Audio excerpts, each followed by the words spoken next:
ค่ะกราบสวัสดีFCทั้งช่องของสงกรานต์นะคะมื้อนี้จะพามาตามแนวทางของพอบ่ประสงค์ออกนามตำลาวนะคะตำลาวของพอกะเลขวิ่งมาเข้าแล้วเด้อค่ะหลังจากหลุดในอาทิตย์ก่อนนี้นะคะเลขวิ่งเพิ่นมาเข้าแล้วค่ะเริ่มเข้าแล้วค่ะมื้อนี้เผลอๆจะเข้าจับคู่นะคะแต่จับคู่เพิ่นบ่เข้านะคะเลขวิ่งเพิ่นบ่พลาดค่ะเลขวิ่งให้6กับ7เพิ่นเน้นที่7แต่ว่ามา6ค่ะพี่น้องตัววิ่งบ่พลาดค่ะงวดวันที่14กรกฎาคม69ตำลาววันอังคารนี้จะเป็นตัวใดขอกำลังใจกดไลค์กดแชร์ให้กับพอบ่ประสงค์ออกนามและก็ช่องของสงกรานต์เด้อค่ะเฮากะมาไปฟังเสียงสัมภาษณ์กันได้เลยค่ะ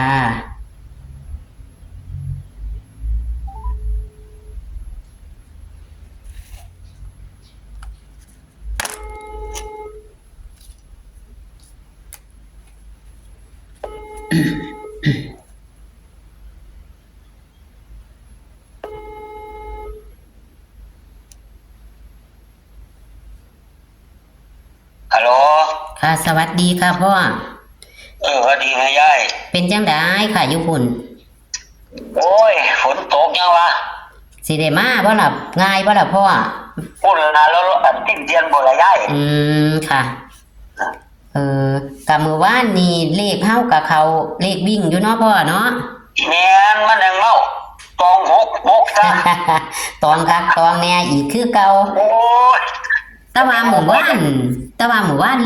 ลืมถามเลขตองลืมถามเลขเบิ่นพอที่หมู่บ้านแม่นถ้าแม่เลขเบิ่นก็ถือละวิ่ง6กับ7อะก็ให้6กันละมันลืมข้าวหมู่บ้านนี่บ่ได้ถามผมก็คือกันพอก็ลืมให้เนาะลืมให้คือกันยายเลขดับหมู่นั่นก็บ่ได้เอาหมู่บ้านนี่เลขดับก็อยู่ซึ่งวิ่งละดับ0220บนล่างค่ะเอาไม้พ่อวิ่งอันยังก็จับในตารางซะก่อนเนาะนี่ในตารางก่อนมี3มี2มี7 3 2 7วันนี้ก็6 1 0 6 1 0แล้วก็5ครับวิ่ง3กับ2ได้3กับ2จับคู่ค่ะจับคู่นี่35 36 35 36 37 31วันนี้ก็26 27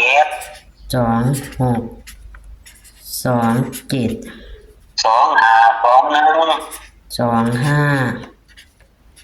21อันนี้ก็5150แม่นบ่พ่อบัดนี้ครับแล้วก็56 57ครับ5051เอาไปเอาแล้วค่ะแล้วก็56 57นั่นละ56 57เลขดับอันนี้ค่ะเลขดับ0110เลข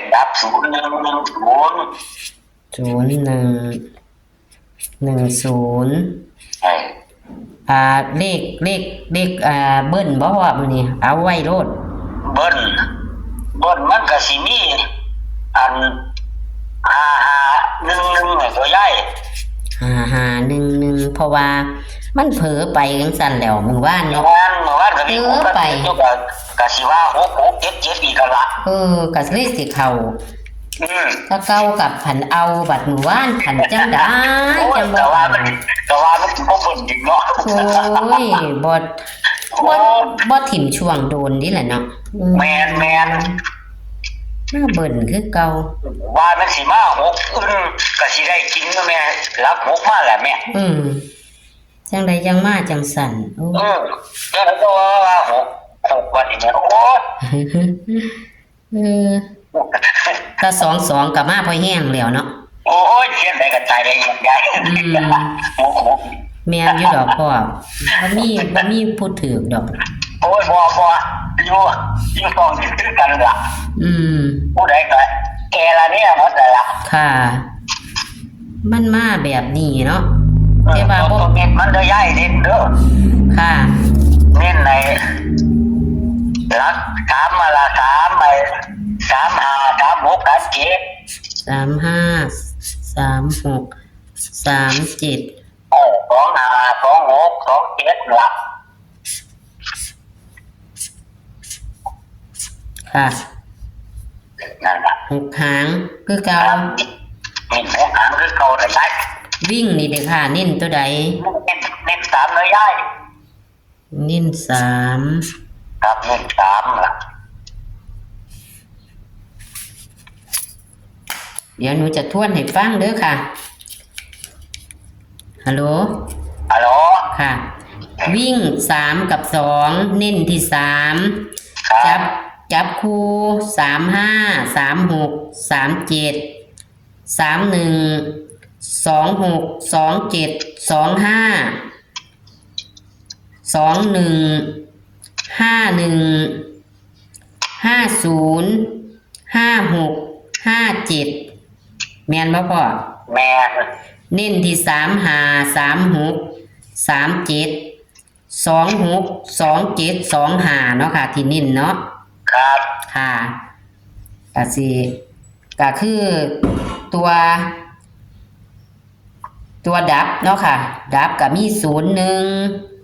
10แล้วก็ตัวกันเบิ้ล5511 ครับ ค่ะเอาจะมาแบบใดมื้อนี้เนาะโอ้ มันสิมาแบบไหน อืม เพิ่นมาเพิ่นหลังอยู่นี่ ค่ะ แต่ว่าเลขวิ่งพ่อก็มาลืมเขาแล้วเขาต้นสัปดาห์ เขาต้นสัปดาห์มื้อวานนี้วันจันทร์กับเขาอยู่เลขวิ่งเนาะเอาให้เพิ่นนำไปวิ่งไปลูดเอา แต่ว่า32นี่เคยกอดข้อกันมาอยู่ดีแหละเนาะพ่อ ในงานครับสอนเคยมาอยู่เพิ่นมาแต่เพิ่นจับเอาใส่โลดตามของกันล่ะ ค่ะอ้าวก็สิขอบคุณพ่อเด้อค่ะ ครับผมง่าย แนวทางค่ะ มันหวานมาแล้วมันแก้เมื่อไม่เอฟพี่ก็ได้ ค่ะอ้าวขอให้ยกด้วยยกช่องค่ะ ครับผม ค่ะสวัสดีค่ะพ่อ ครับอดีตเป็นใหญ่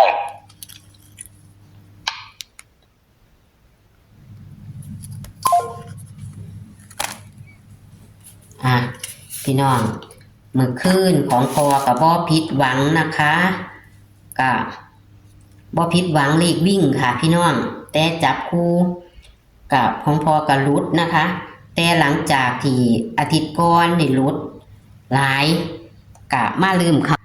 อาทิตย์ก่อนบ่มีถึงเลขวิ่งเลย อาทิตย์นี้ต้นสัปดาห์วันจันทร์ว่านี้เข้า6นะคะเพิ่นวิ่ง6กับ7เพิ่นเน้น7แต่ก็มา6นะคะ จับคู่บ่เข้านะคะ เลขดับบนรางเพิ่นอยู่เด้อค่ะ พี่น้องเลขดับบนรางลืมเขียนเอาใหม่พี่น้องแคปหน้าจอค่ะแคปหน้าจอเลขในตารางเพิ่นก็อย่าลืมอย่าพลาดอาจจะกอดข้อกันมาเลขวิ่งก็กอดข้อกันมาดีเด้อค่ะ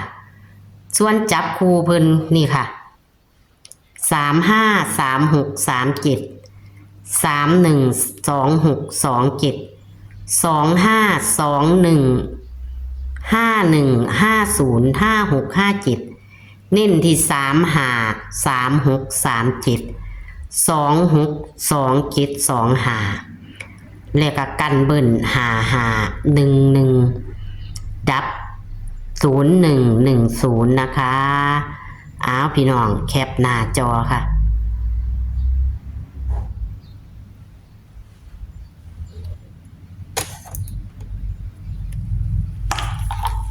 โชคมันกับพอบ่ประสงค์ออกนามต่ำล่าววันที่14กรกฎาคม69วันอังคารนี้นะคะอ้าว